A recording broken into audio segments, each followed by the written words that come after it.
We've all been taught about how love is supposed to start. Two people meet. There's a spark that's electric. They can't eat. They can't sleep. They can't stop thinking about them. Maybe they even can't stand each other at first, which somehow makes it more romantic. And that feeling is how they know. That's the signal. That's the true love arriving. It's a beautiful story. Many of us grew up on it. And if you came up in the era of the great romantic comedies, the bookshop, the email, the big run through the city to catch someone before it's too late, you know exactly the feeling I mean. That feeling has a name, and it isn't love. It's limerence. And it was always going to fade. It's not that the story is entirely wrong. It's that we built our whole approach to finding a partner around the one part of love that has an expiration date. And then we're shocked and heartbroken when the timer goes off. Some people leave good relationships because of it. Some people stay in terrible ones because of it. And even the people who get it right often end up grieving something that nobody warned them was temporary.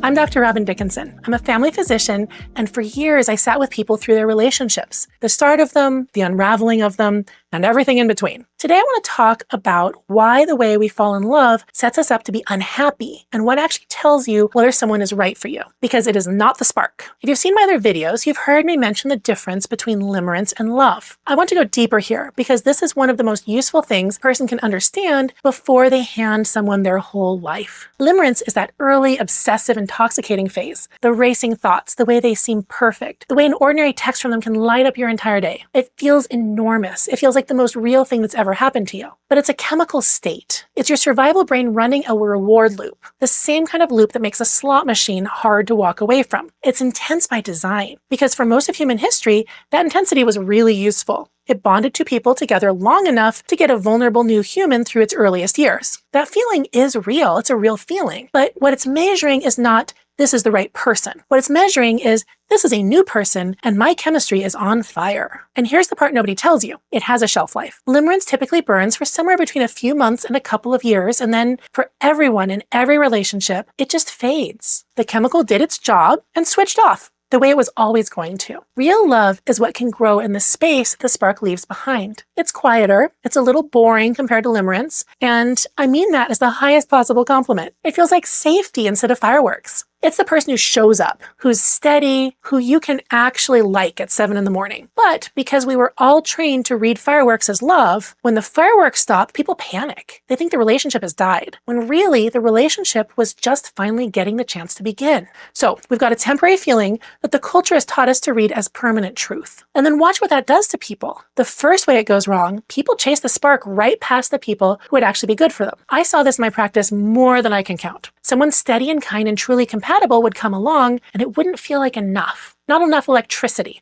not enough drama. So they'd let that person go and chase the one who made them feel that intoxicating, anxious, can't look away pull instead. And so often that pull wasn't chemistry telling them, this is your person. It was chemistry responding to someone unpredictable, someone who kept them a little off balance, a little uncertain, exactly the condition that keeps the reward loop firing the hardest. They mistook anxiety for passion. They mistook intensity for depth. I remember the pattern so clearly. The person sitting across from me, finally out of a relationship that had hurt them for years, able to see at last that the steady person they'd walked away from earlier had been the real thing all along. What they always wanted to know was, why did I do that? Why did I leave the good one? They weren't foolish. They were doing exactly what they'd been taught. Trust the spark. Follow the feeling. The feeling led them straight past the person who would have been kind to them for 50 years. The second way it goes wrong is quieter. And it happens even to people who choose well to begin with. Even when you pick a wonderful person, even in a relationship that is really good and built to last, the limerence still fades. It kind of has to.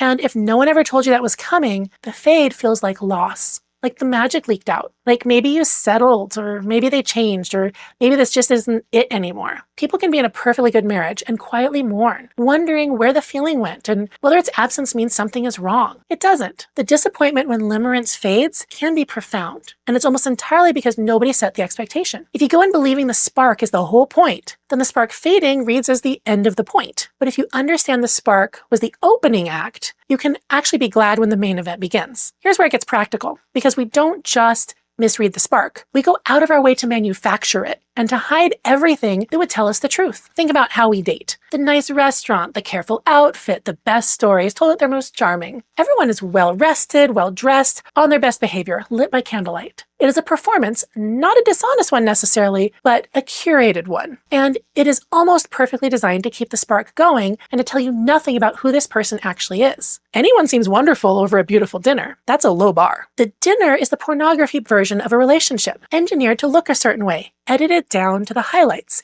Nothing like the daily reality. You want to know who someone really is? Do something hard with them. I always tell people, go volunteer together. Go build a trail. Spend a hot, sweaty afternoon doing actual work side by side where something goes wrong, where you get tired and a little cranky, where there's a problem to solve and no candlelight to hide behind. Watch what happens. Does he get frustrated and take it out on the people around him? Does she stay kind when she's uncomfortable? Do you make good team when it's not fun? Can you laugh when the plan falls apart? That afternoon will teach you more about a person than 100 perfect dinners. This is exactly what I'd want every young person to know before they start dating. The spark is the least reliable information you will ever get, delivered at the least reliable possible time. Don't make your big decisions inside of it. Get to know people in real life. Tired, stressed, bored, inconvenienced. Real life is where the truth lives. I'll tell you what this looks like on the other side of it. My husband and I have been together for a very long time, and I promise you, what's hold us together now is not the spark from when we first met. It's 1,000 ordinary, unglamorous things. It's him being the one who can stay calm and pull the splinter out when I get too shaky to do it. It's the way we've learned to work as a team when